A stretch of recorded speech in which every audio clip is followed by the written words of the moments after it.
네, 반갑습니다. 세미콘 라이트 중간 점검입니다. 예, 세미콘 라이트에 대해서 잠깐 말씀을 드리면 지금 그대로 보유하고 있습니다. 한 주도 남김없이. 예, 818원에 10만 주 그대로 있습니다. 예, 그리고 그 지금 세미콘 라이트에 대해서 뭐 여러 가지 얘기들이 많이 나오고 있는데, 예, 그거에 대해서 한번 짚고 넘어가도록 하겠습니다. 일단 이 중간 점검 사항은 경영권 분쟁 관련된 부분, 그리고 소액 공모가 어떤 영향을 끼칠 것이냐, 3분기 실적 전망, 그리고 오너 리스크의 해소, 주가 전망과 대응, 이렇게 5가지를 다루도록 하겠습니다. 일단 뭐 결론부터 말씀드리면 굉장히 긍정적이다라고 볼 수 있는데, 요 세미콘 라이트의 어떤 경영권 분쟁부터 말씀드리면, 이게 분쟁거리가 되냐 안 되냐의 결론인데, 일단 제가 추정을 하건대 소송을 건 쪽에서는 지분이 좀 많지 않을 것 같다라는, 예, 그런 생각이 듭니다. 왜냐하면 세미콘 라이트 이 거래 창구를 보면 이 순매도에서 지금 특징이 하나씩 나오고 있습니다. 그러니까 이 소송을 한 날짜가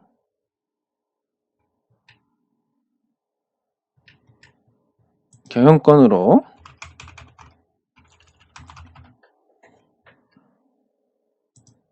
9월 24일에 나왔습니다. 그럼 거래일로 따지면 24일에 나왔으니까 하루, 이틀, 사흘, 나흘, 4거래일째니까 한 4거래일로 이렇게 보겠습니다. 예, 그러면 누적으로 이제 매도가 많은 게 이베스트, 웨리츠, 유진, 뭐 하나금융, 뭐 이렇게 이제 볼 수 있는데, KB는 최근에 샀다 그냥 팔았으니까 빼고, 예, 이렇게 봤을 때 대략 합쳐가지고 한 100만 주 이상입니다. 근데 세미콘 라이트 그 이사 직무 집행 관련해서, 그 소송 관련해서 아마 필요한 지분이 3%일 겁니다. 그럼 세미콘 라이트 3%라고 하면 한 80만 주 정도 됩니다. 그리고 본안 소송으로 갔을 때 5%가 필요하니까, 이사 해임 관련해서 5%면 대략 한 130만 주 정도. 근데 아까 특정 창구로 나온 물량을 체크를 해봤을 때 거의 100만 주 이상 나왔기 때문에 얘네들 주식을 다 판 게 아닌가, 뭐 이렇게 추정을 할 수 있습니다. 팔았으면 소송거리가 안 됩니다, 이거는. 예, 그래서 경영권 분쟁은 특별한 문제가 없을 것 같다라고 생각할 수 있고, 이사 직무 집행 정지하고 관련해서 10월 5일에 이제 확인했다고 이렇게 공시가 나왔습니다. 예, 그 법률 대리인이 10월 5일에 송달을 받았다 이렇게 나옵니다. 그럼 보통 이게 이제 그 기일이 잡히고 이렇게 하면 거의 한 달 정도 시간이 지나버립니다.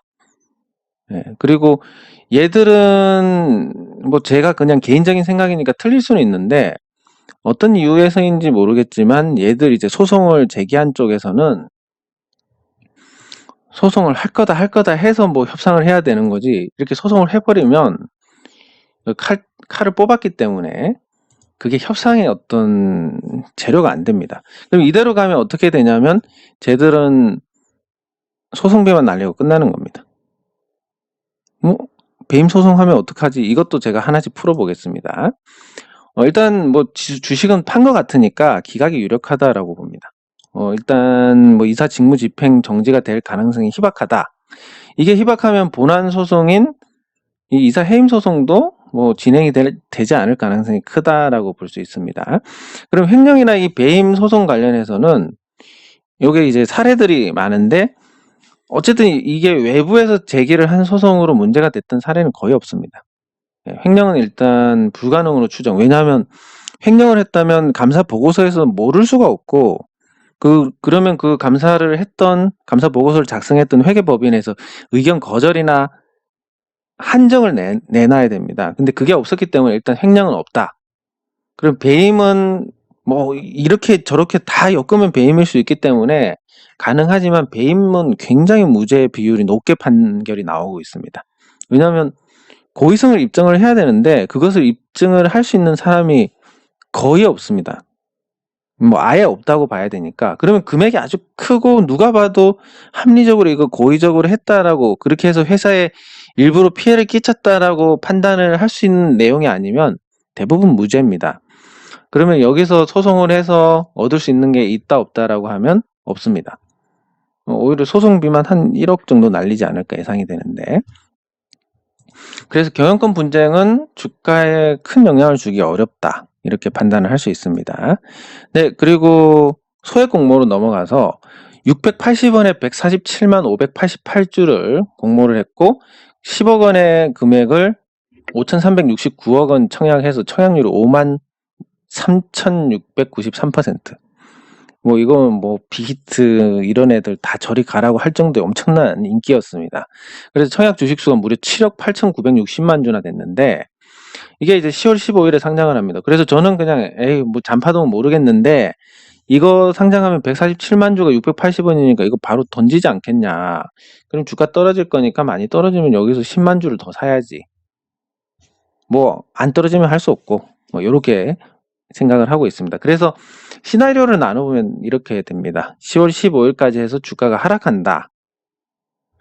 근데 저는 이걸 굉장히 유력하게 봤는데 오늘 올라버리는 바람에 조금 많이 약해졌습니다. 그리고 전환사채 주식 전환할 수 있는, 청구할 수 있는 기간이 되는 11월 12일까지는 주가를 부양을 하고, 그리고 이제 연말까지 해서 그 전환사채 물량이 나오면서 주가가 하락하는 이런 시나리오를 그렸는데, 오늘 힘있게 상승하는 거 보니까 요거 소액 공모 147만 주 무시하고 계속 상승을 하는 쪽에 약간 더 무게가 실리고, 그리고 전환사채 주식 전환할 때까지 당연히 또 부양 이유가 있고, 연말까지 뭐 실적 좋아지고 이런 걸로 계속 그냥 올려버리는 쪽으로 이렇게 할 가능성도 열려있지 않나 생각을 합니다. 그래서 시나리오 A에 대해서 굉장히 무게를 줬는데 오늘 흐름을 보고 시나리오 B의 가능성도 충분히 있겠구나. 그렇다 하더라도 그냥 갖고 가는 거 외에는 사실 대형의 변화는 없습니다. 그리고 3분기 실적 전망을 보면 중소기업은 3개월 정도 옮깁니다. 그러니까 LG이노텍이 2월에 사업을 철수를 하면 보통 5월까지는 계속 납품을 해줍니다. 일반적으로. 그리고 대기업이 6개월이란 말은 2월에 철수했으니까 8월까지는 보통 납품을 해줍니다. 근데 중간에 코로나 때문에 대부분의 제조업종들이 가동이 중단이 됐었습니다. 그래서 실질적으로 이게 옮겨온 시기가 한 7월 정도로 추정이 되고, 요것도 한 10월 정도부터 옮겨올 것으로 예상이 됩니다. 그래서 5월 이후에 순차적으로 중소기업 매출이 이전해서 7월부터 이제 본격화됐을 가능성이 크고, 대기업은 3분기 실적에 반영되는 10월 그 이전부터 이제 조금씩 옮겨지다가 10월부터니까 3분기 실적이 대기업 고객사들의 가세가 되지 않은 상태에서 나올 거기 때문에 아주 뭐 뛰어나게 좋지는 않을 것 같습니다. 흑자 전환은 될 것 같은데. 그리고 코로나19 이후에 이제 UV 칩, 코로나19 사태가 종식된다 하더라도 이미 디자인에 냉장고 안에 보면 이렇게 살균도 박아놓고 정수기 끝에도 이렇게 UV 칩 박아놓고 이렇게 이제 다 설계가 변경이 됐는데 코로나 끝났다고 이거 뗄 이유가 있습니까? 전혀 없다고 봅니다. 그래서 지속적으로 수요는 증가하고 탑재 제품이 늘어날 거다. 이렇게 봐서 3분기 실적은 양호하고 4분기는 더 좋아질 것 같고 내년은 더 좋아질 것 같다. 이렇게 보는 겁니다. 네, 그래서 그 중소기업 매출은 3분기 중으로 완료가 될 것 같고 대기업 매출은 한 4분기 중으로 이제 LG이노텍에 다 넘어올 것 같은데, 이랬을 때 세미콘라이트는 어쨌든 표면적으로는 정상 기업이 된다. 이렇게 볼 수 있으니까 이것도 긍정적입니다. 그리고 대표이사 변경건과 관련해서 이 대표이사 변경을 한 기업들은 배임 소송을 많이 당하긴 합니다. 그래서 아마 회사 측에서 전문 경영위원을 내세운 것도 있지만 약간 여기에 대비를 한 게 아닌가, 배임 소송과 관련해서 이렇게 예상을 할 수 있는데, 보통 근데 거래 정지가 일어나는 일은 외부의 배임 소송이 아니라 최대 주주가 등기 이사들이 말을 안 들어서 자기들끼리 뭐 횡령을 했다, 배임을 했다 이럴 때 고소를 하는 거고, 아니면 대표이사가 바뀌면서 전 대표이사가 너무 많이 해먹어가지고 현 대표이사가 배임으로 고소를 한다든지 횡령으로 고소를 한다든지 아니면 감사가 대표이사를 고소를 한다든지 뭐 이런 형태 내부의 등기 임원 간 아니면 최대 주주하고 등기이사 아니면 감사의 어떤 책임 한도 내에서 이렇게 거래 뭐 배임이나 횡령 관련해서 거래 정지 사례가 발생을 합니다. 외부에서 만약에 배임 소송만 하면 거래 정지가 된다. 기업 경영이 되겠습니까? 한 주만 있어도 배임 소송 할 수 있다. 기업이 되겠습니까? 그래서 배임 소송을 당할 수는 있지만 거래 정지 사례들을 쭉 찾아보면 외부 인사가 소송을 해서 거래 정지가 된 사례는 없더라. 그래서 너무 걱정 안 하셔도 될 것 같고, 그리고 검찰이 기소를 했다든지 외부 인사를 하더라도 아니면 회장이 아예 구속이 돼 버렸다든지 이건 뭐 혐의가 확실하니까 그런 거고, 아니면 감사 의견 거절이 나온다든지 이랬을 때 뭐 큰 문제가 되는 거지. 외부에서 니네 뭐 알고 있으니까 뭐 해라, 뭘 제가 봤을 때 뭐 별 내용 아닌 것 같은데. 예, 그렇습니다. 예, 그래서 대표이사 변경 기업들이 배임 소송이 많고 세미콘라이트도 그렇게 될 수 있지만 이런 사례들이 아니라 외부 뭐 주식 한 주 갖고도 할 수 있는 배임 소송이기 때문에 뭐 거래 정지나 이런 쪽으로는 가지 않을 것 같다. 예, 이렇게 생각할 수 있고 쟤네들은 결국 이렇게 되면 소송비만 날리고 끝날 가능성이 높다. 이렇게 볼 수 있습니다. 그리고 기술적으로 살펴보면 이제 길게 바닥에서 에너지 모으고 방향을 잡았습니다.